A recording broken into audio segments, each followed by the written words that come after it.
Hello, hello, hello, and welcome to Logo Therapy. This is episode 2, and in case you're tuning in for the very first time, you don't know what Logo Therapy is. It's where we have two designers from two countries talking about two logos today. Let's talk about who these people are. Let's introduce you to everybody. It is going to be Jelvin and Mihai joining us today, 2x2. First up is Jelvin Base. He's at Jelvin. If you guys want to follow him on Instagram, this is what some of his work looks like. It's pretty awesome. And this is Mihai. And you can follow him on Instagram as well at MD_design with a 1. And this is what his work looks like. Okay, so what happened is, prior to this episode airing, the designers have picked a submission from you guys from Facebook. So first up is Nazreen Exe, or I don't know how to say that, but it's the Frenchman Cafe. So we have 15 minutes for Jelvin to try to improve this, and then you guys can watch and comment along to see if you guys agree with the decisions being made. So Jelvin, why don't we do this? You go ahead and share your screen. Let's take a look what you're doing. Okay. So, hi. Okay, so going straight in. Okay. So first of all, thanks Nazreen for the logo. So currently, when I first look at the logo and the illustration itself, I'm only seeing a cup. And based on the brief that he gave me, it was actually a blend of the top hat and the coffee cup. Mm-hmm. Yes. So apart from that, there's the steam up here. If you zoom out the logo, the steam kind of gets lost. I see. It disappears a little bit.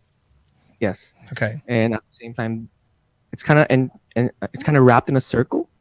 So the risk in like putting a circle in everything that you have is the balance between the negative space. So you can see that the volume up top kind of feels like there's a lot of more space than the space down here. Mm-hmm. Let me quickly recap here. So your breakdown, and I'm going to add my own critique into this as well, is that we're concerned when this scales down, the steam is lost. And if you're trying to do this like dual image logo where it looks like a coffee cup and a top hat, we want to make sure that those things read really well. So maybe the angle, the perspective is putting too much emphasis on the top of the cup, and we want to find that balance where it can read as both. And these things are not easy to do. And I assume then if you add an element like the steam, you just want to make sure that it's legible, okay? And the last thing that Jelvin brought up, which was the circle, it's trapping a lot of space. Now, circles are a container piece of geometry that you use to anchor your logo elements around. Generally, it's a good thing because it adds some balance and it makes it feel more solid. But here, it perhaps is an issue of the line weight and also all the negative space that's being underutilized to the left and right of the coffee cup and underneath the cafe. So what I would do is try to change the proportion of the coffee cup to the logo and probably put something like Paris, France, or since 1702 or something underneath the word cafe just to fill in that negative space. So let's jump into it. So how did you start the process here, Jelvin? Okay, so first off, I just moving to, I'm just switch it to black and white. So I kind of removed the circle altogether. Okay. Yes. And tried scaling the logo here with the type 4 bit. So if you move back to the screen here, kind of use the golden ratio just to see if it's on scale or not. And if you look at the logo, it's a little bit off scale if we use the proportions of the golden ratio, right? So one quick fix is to actually just rescale everything to something like this. Mm-hmm. Yeah. And I'm using the same golden ratio, but I'm using the proportions that, and scale the elements like the type and I see how you're using this. Okay, interesting. So if you guys don't know about the golden ratio, it's something that was discovered, and a lot of designers use those proportions to kind of find this great sense of balance. So he's using those measurements of the circles to define how tall the icon can be and how tall the word mark can be relative to the spacing. Okay, keep going. Cool. So as you can see, I kind of changed the illustrations for a bit. So if we look at the before, it just looks like the cup. Right. And on the next logo, there are a couple of changes that I did. It's to make the hat more visible, and at the same time I added a mouth of the cup. so that there's a combination of the hat and the actual cup. Okay. Plus, I enlarged the steam just to show that there's a resemblance of the cup. So there's a balance between the top hat and the cup where you put the mouth and the actual steam. Mm-hmm. Yes.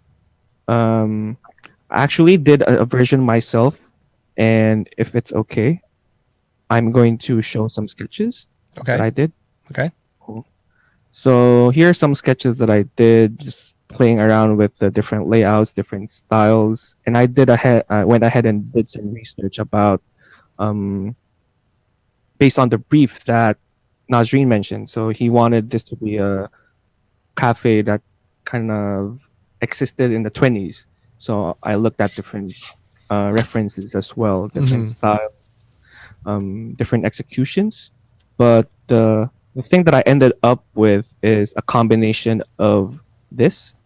So I wanted to put a serif as a main logo type, and just kind of improving the coffee cup and the top hat combination. Mm-hmm. So, normally what I would do is, since I'm comfortable with type, I would try I would explore the type first. And given that I've been looking at type for the past few years already, I kind of know what the feeling of the type is. It's kind of hard to explain, but when you look at the characteristics of these typefaces, you can see that it looked like that it maybe used a logo that's in the 20s. I'm not sure if you could agree with me.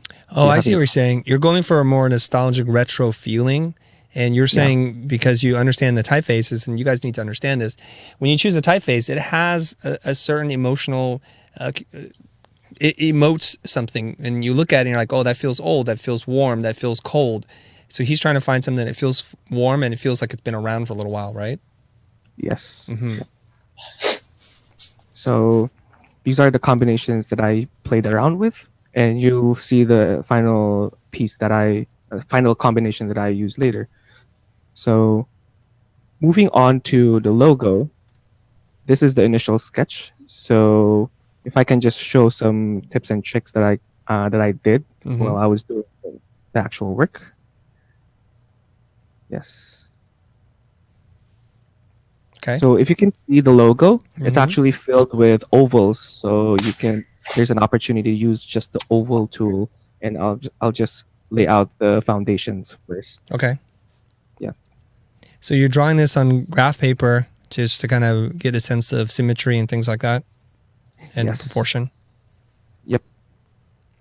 And just to make sure that I'm still having things proportional to everything. Mm-hmm. So I use the available shapes that you can use before actually doing the illustrative parts. Okay. Let me just set this up. Actually, the cool thing about Illustrator is that as long as you know what shapes you want to put in, you're pretty much set to doing logos. Oh, hey, you have a new program turned on where we can actually see your keystrokes? Yes, it's Keycaster. Yeah. Keycaster. Okay, we tried to get that to work last time, right? Yep. It can work. It didn't work. Now it works. So Keycaster, is that a free thing or you have to pay for that? It's an open source thing. Oh, nice. You can actually look at it. Okay, online. Cool. Very helpful. So we'll make sure that we have Keycaster turned on in future broadcasts so that you guys can see if he's hitting any keys. Okay. Yes. So as I'm working with the ovals, I'm trying to make this a little bit more realistic. So imagine if you're looking at a clear cup, all the circles won't be at the same proportion. So I would scale it down to this part here, and at the same time try to morph it a little bit so that it fits a proportion. When it fits the perspective, it follows a perspective, so to speak. Okay. I have a hot tip for you, Jelvin. I don't know if you know this, but you have a layer, the reference sketch layer. Instead of locking it the way you did, if you right-click on the layer properties, you can turn it into a template, and it'll ghost it back and it'll lock it for you automatically. No, the sketch layer, layer 2, yeah. So go ahead and slow down. Layer 2, go to the right. What's your An option click. No, the thumbnail. Yeah. Yeah. option click? Bring up some options, dude. Double click on it. Double click. Or option click. Don't click on that dot. Just Sorry. anywhere but click the small image. Okay, click on the small image. Go ahead. Yeah. On the on the layer palette. Yes. Layer panel, the small thumbnail image. Click on the small thumb. There you go. Yeah. Click on that. Right click on it. Option click on it. Do something. Double click on it. Yeah. There you go. Hit template now, please. Template. There you go. Hit OK. What it'll do is it'll ghost it back for you, so it makes it easier to see and automatically lock it. You see now that instead of having a standard eye icon on and off, it becomes a square icon. Do you see that? Yep. Okay. Yeah. That's a hot tip for you guys. Thanks for the tip. Yeah. Cool. Today I learned. Mm-hmm. Yep. Okay, cool. So moving on. So looking at the hat, there's symmetry here. So you can just do one side and duplicate it to the other. So I'm just going to use pen tool. Mm-hmm. Yeah. And just roughly do the sides. And make sure that it hits the corners because that's where the lines will meet. Okay. Yeah. You're saying make sure you hit the tangent points of the circle or the ellipse. Yes. Yeah. Yep. Okay. So I'm not sure if this is in center. Just let me check on things first. Okay. I wasn't in the center. Okay. Let me try doing it again. Sorry. So very quick one. People are loving that tip you gave, by the way. Everyone's like, nice tip, hot tip. Hot tip. It was a hot tip. Even for me, wow. Yes. Thanks. I'm an old school guy. I've been using Illustrator since version like 1.0. Yeah. All right. So what'd you just do what there? What I did is I copied the layer. Yeah. And O is the mirror tool. Yeah. Okay. I'm going to give you another hot tip. Delete that nonsense. Okay. Delete that. Select that. So you have hit the letter O, the keyboard shortcut for the mirror tool. Okay, now I want you to hover over the center edge. Center edge, please. Center. Yeah. Now hit Option and then click there. Option. Hold on, Option there. Okay. Then hit. What did it? You're gonna pull. You know how this is gonna work. Don't be nervous, man. Just don't be nervous. Slow, just let me walk you through this. Hit vertical. Yeah. Yep. Center edge, please. Option click. Yes. Option. Click on that. Now hit. Press copy. Dude, you're killing me, dude. Jelvin, I know it's 3 a.m. in the Philippines. Okay. Yeah. There you go. Woo! Oh my God. I'm trying to walk you through it, dude. Come on. Help me out. This is why I'm going to lose my cool. Okay. There you go. Cool. Now you do whatever you need to do. Cool. It was one step, right? Versus 2 steps. Cool. Thanks. Yeah. So I'm just going to fill this up. Mm-hmm. And like use the Pathfinder tool and actually combine all of these so that I can have one shape. Yeah. Yep. Jelvin, I'm getting a lot of looks from Chris here, man. You better do this right. Yep. I'm gonna do this right. You got it, dude. Nervous. You're way better at this than me. I noticed a little problem there. If you zoom in on the top edge of the hat, I see a little divot. My bionic eye is telling me there's a little divot on the top left edge of your hat. Here. Yeah.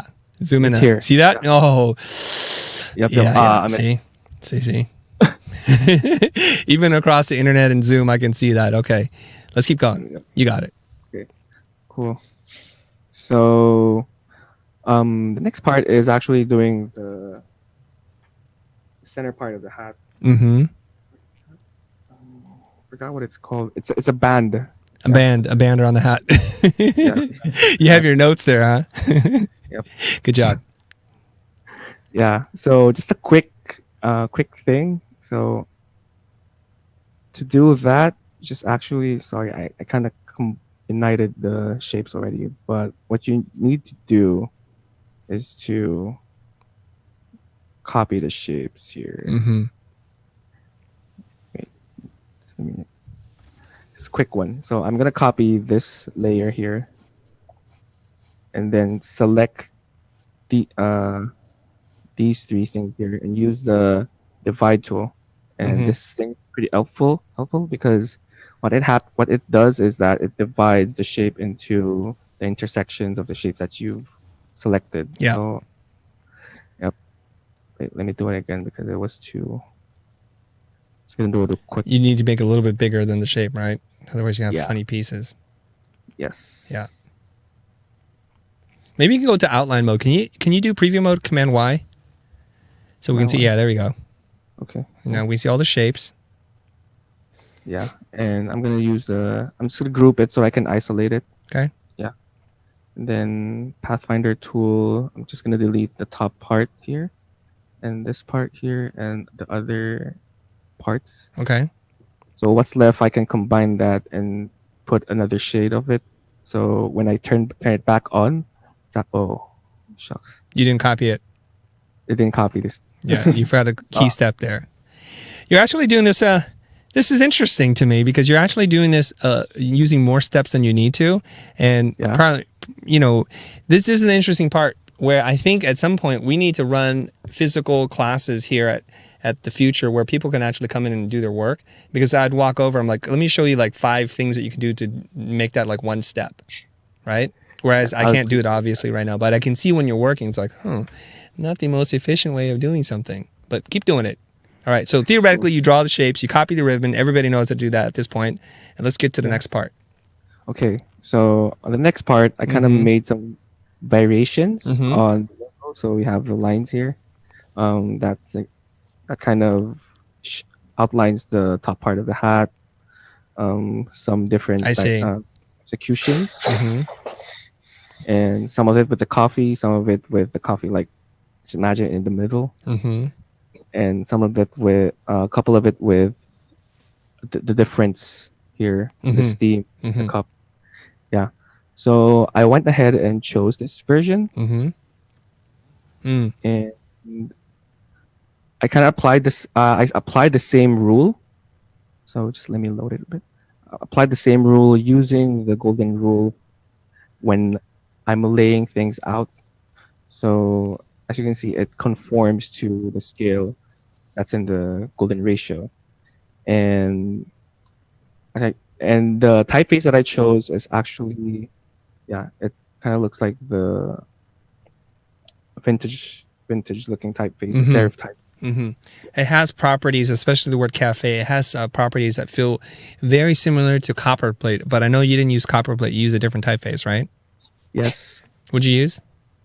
Just let me check for a bit. Syncopate? The Syncopate is the serif, sans serif font at the bottom. Cafe. Yeah, for the cafe. And then the main word mark. Handsome? Headsome. Yeah. Headsome or handsome? Head and some. Head and some. Okay. Yeah. All right. So it's also an open source font. I would have used ITC Gothic, serif Gothic, but I don't have it available. So this is like the next thing for me. Okay. Is the typeface, have you outlined the typeface, or is this still live right now? This is, I've outlined the typeface just for scaling purposes. But when you, if you don't have the typeface outlined yet, when you scale it with the golden ratio, it should be between the cap height and the baseline. The reason why I asked you that question is because to me, this is an improvement on the mark itself. I have some comments and critique on this. Is that the Frenchman, I think, if anything, you should reduce the tracking in the letter forms to get it more compact. Like I like really compact logos because they scale really well. If you were to put this on a business card, it would take up a lot of space. So if you were to scale everything down to the widest element, the Frenchman, then that means that the cafe was going to get really small, and so is the cup. Yeah. So generally speaking, I would just encourage you to bring that in a little bit. It doesn't need that much tracking, in my opinion. And the other thing that I would encourage you to do if we had more time to do this together is I'm not a big fan of the inverting of the steam. I prefer you just do the steam and then do like a white cast shadow or something so that it separates without having to invert it. Okay? Yeah. But otherwise, I think it's a nice improvement. That's my opinion. And this is not obviously Jelvin's job, so he's giving up his personal time to explore this logo. I'm sure if it were a professional job he was getting paid to do, which he's not obviously, then he would probably put a lot more time, energy, and effort and do more variations, more studies until he gets this thing just right. So for the sake of the show, I think he did a fantastic job. You guys let us know. What do you think? Was it an improvement? What happened? Let us know in the comments. Now, you did some quick mock-ups, right? Can you show us that before we cut to Mihai? Yeah, so Okay. I kind of did some prints just to see if the logo worked on small scale, and apparently it didn't. So I would have worked on it more, like what you Okay, yeah. yeah. And I kind of printed it on an empty bottle, like Frenchman Cafe Cold Brew, 250 Nice. ml. Did you actually print that out and take a photo? Yeah, I printed out, Cool. took a photo. Nice. So then now we have some hierarchy problems, right? Because we have Frenchman Cafe, the cup, the inversion. You still can't see the steam, so we haven't solved that problem. At that Yes. resolution, it's all... Zoom in on that. Keep zooming in. Sorry. I want to see it. So this is fantastic. I encourage all of you guys to not just design on the computer, but to print it out at the size in which it's going to be used and look at it, because you can see now the fidelity is not holding up. That means that the white in the top of the cup was too thin, and everything is just bleeding together. And you have to assume that the print quality isn't always what you want it to be. So you have to make some adjustments. That's why inkwells were designed, because when you printed the letter form, the ink would bleed into those parts. And so some of you guys zoom into typefaces, you don't understand like why they were designed that way to begin with. Okay, good job. Thank you very much. Let's go to the next one. So let's go back to my deck. Where's my deck? Everyone was saying great improvement. Great improvement. Yeah, Good job. they agreed with most of your, if not all of your improvements. Oh, okay. Fantastic. Good job, Jelvin. Yay. And I just want to remind everybody that Jelvin is calling in from Manila in the Philippines. It's probably like 3:30 a.m. or some crazy hour, some ungodly hour. And he has a talk to do later today. So thank you very much for being so generous with your time. Next up is Sergio. I don't know how to say his last name. Is it Duque? But this is Duque. Duque. All right. Okay. Sergio Duque submitted this logo on our website, or not on our website, on Facebook. This is the mark, so it's a personal mark. And so now we're over to Mihai and see what he's done with this mark. Yeah. All right. Okay. So hi everyone. I am very glad to be back. So this is the logo for Sergio. I think it's called Duque. I don't know. You just told me it was Duque. Sergio Duque. Duque. Let's just go with that. I think, yeah. So he's from Lisbon, Portugal. He's part of a motion design collective, and Duque is a newly launched graphic design studio. So it's Beautiful. his last name. Mhm. So yeah. So first step that I did was to let me go full screen. Good. Thank you. Was to make some sketches, and I tried to go not very far away from the initial logo. Mm-hmm. I went with line approach, Mm-hmm. just to keep things very clean and clear. Mm-hmm. And this is the other side of my sketchbook. Mm-hmm. I kind of ended up in the end with these three options, and to me the most good one, the best one was this one. So yeah, Okay. So I used it. I followed your advice for the template tip. Yeah. So Good job. Thanks. When working on the actual logo as well, I kind of did some rehearsal. Yes. So I kind of found that there are like multiple ways you could do this. You could do this, with using shapes and pen tool. You could do this using only strokes and then modifying it. Yes. And the most simplest way you could do this, and so it's not time consuming, is to use a letter from a font and then heavily modifying it, so you don't do a lot of work. I see. So kind of Okay, so what fit you in use a sans serif letter D. What typeface is that? It's Szekely UI. Oh, I don't know Szekely how UI. it's I called. see. Yeah. Okay, you told me right on the screen. A classic, I think. Yeah. Okay, so I kind of let me hide this window here. I kind of break down all the steps that I did. I try to keep as minimal as possible. Okay. Now wait. I'm gonna go. Yeah, let's go and zoom into each step and let's talk about it. Okay. Yeah. I perfect. actually wanted to do each step and. Okay. Fine. And explain it. Yeah. It's perfect. Because it's very very. I like this. Okay. Yeah. Okay. So I took this first letter here. Yep.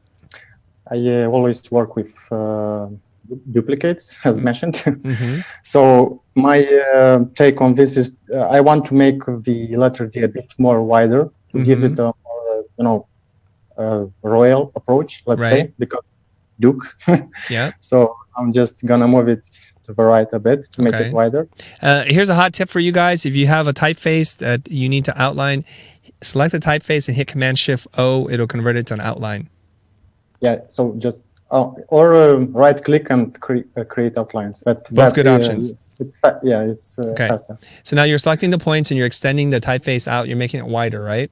Yes, I made it wider. Now the next step, I want to reduce the thickness. Oh, I see. The horizontal bars because I want some contrast. I think the letter now it's too thick, so I want to make some contrast. So yeah, I'm gonna do the same for the bottom part. Okay.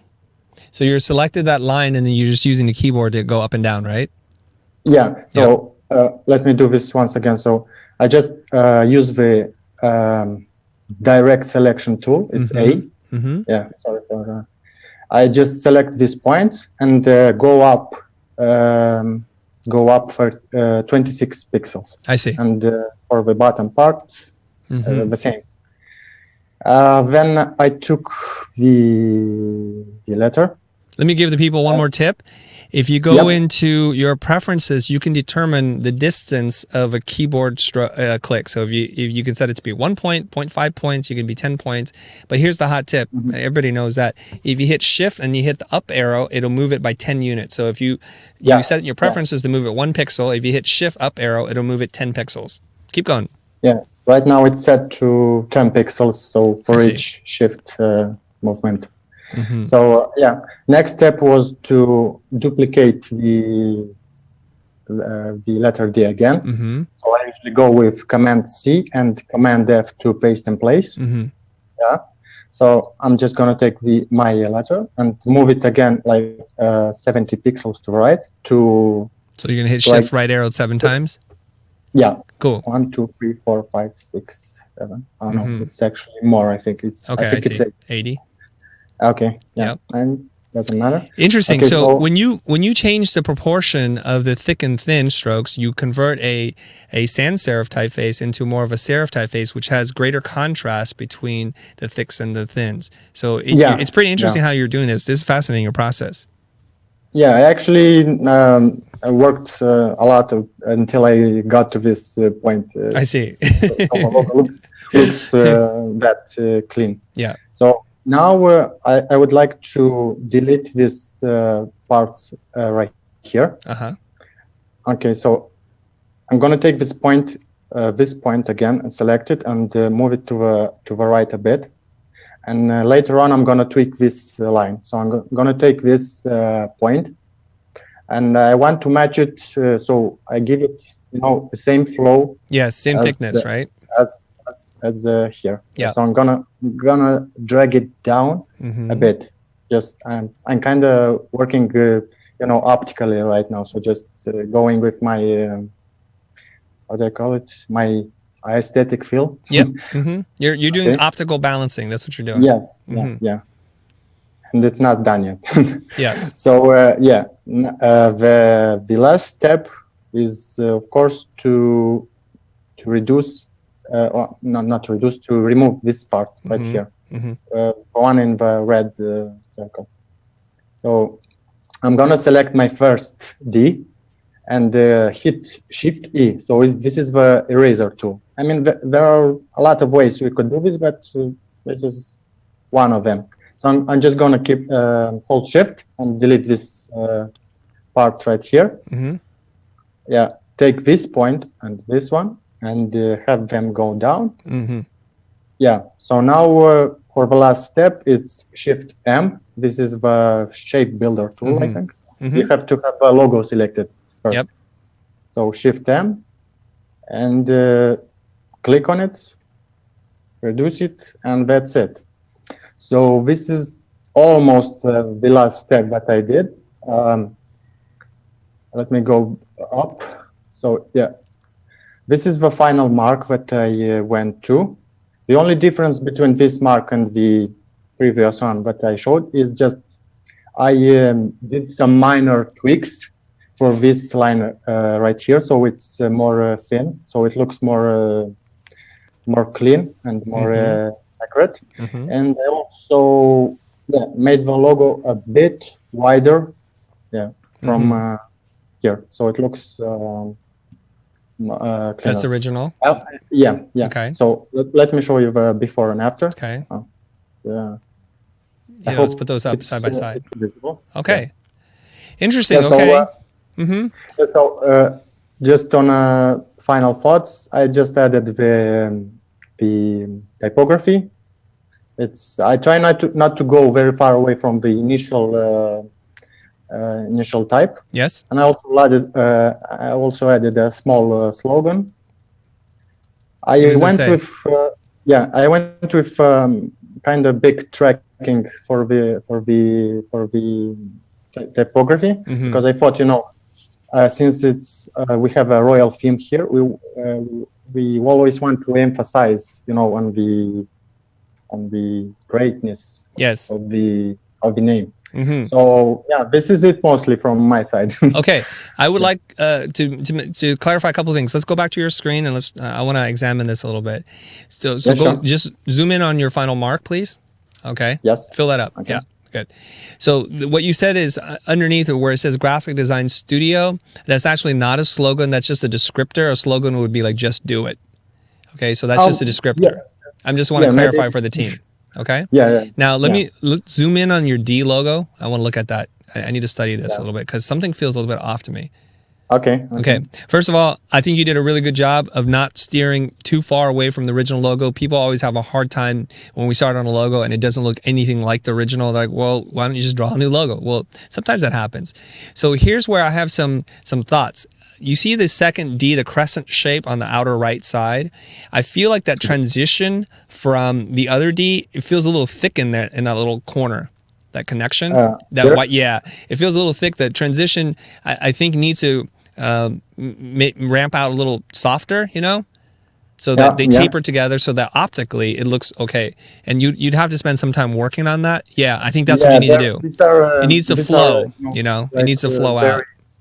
Yeah, these are like very minor tweaks, but you have to, you just have to leave the logo for a bit, and then come back to it. And Then here's one other thing that I'm noticing here, that the negative shapes are similar in width as the positive shape. So if you look at the vertical stem of the D, the red bars, all right, they're kind of even, right? I wonder what if we had a little less white? So just do me a favor and just inch those in towards each other, both sides, and let's see if there's a little bit more contrast, because I like seeing like a serif letter. I think it's better. Yeah? I think it's better. Yeah, something like that. Okay, so here's the last little comment and tweak I have for you. Okay, let's try this. Let's duplicate this whole thing and drag it down, and I want to play around with arrangement. So we can see before and after. I need you to grab the whole thing, the whole configuration. Okay. Because I'm gonna grab the artboard. Okay, perfect. That's even better. Yeah, beautiful. Okay, now here's what I'd like for you to do. Take the red D mark that you've created and put it center the whole thing up, and make it a lot smaller.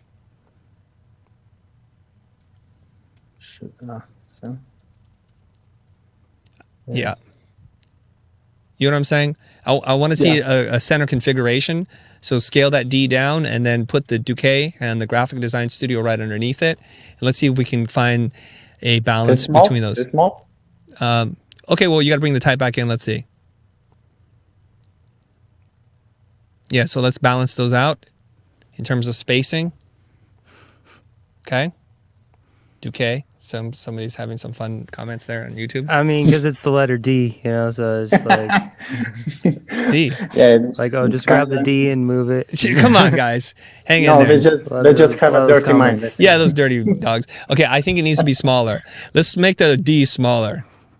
You guys, so immature, this audience, especially Aaron. When Aaron's here, the audience. I wasn't feeding into it, man. Yes. I wasn't feeding into it. Okay, let's stay on his screen because I want to see him work. I like looking at myself, and I like looking at his work better. Okay, let's get all those elements balanced. So when I said earlier, the stroke on the D, I'm just kidding around now. Now I'm just buying into your whole thing. I think it still needs to be a little bit smaller. Let's make it like 80%. The D. logo? Yeah, the D, the mark. Yeah. Okay. Well, hold on a second here. Undo that. Undo. Hit scale, S for scale, and then double click on the scale tool. No, do the way I suggest, please.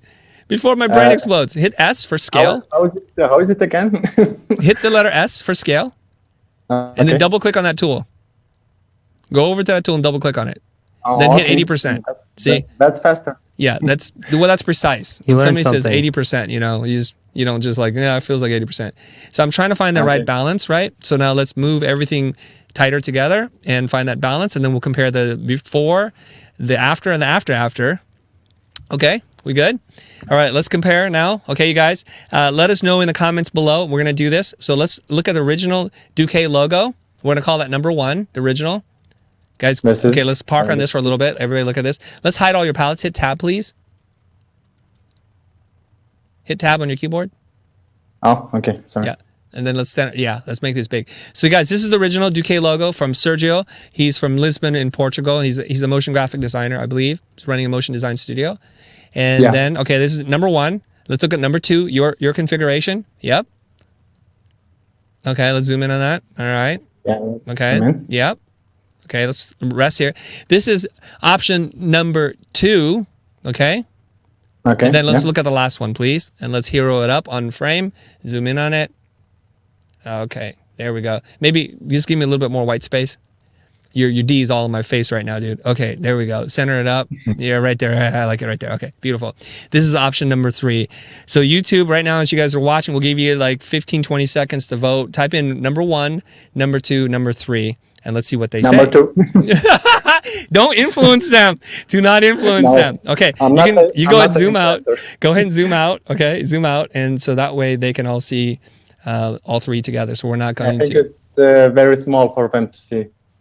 Maybe you can scale it up then. Scale up the last one so that it's getting a lot of 3s here. Getting a lot of 3s, Aaron? We got a 4. Unofficial poll. A 4?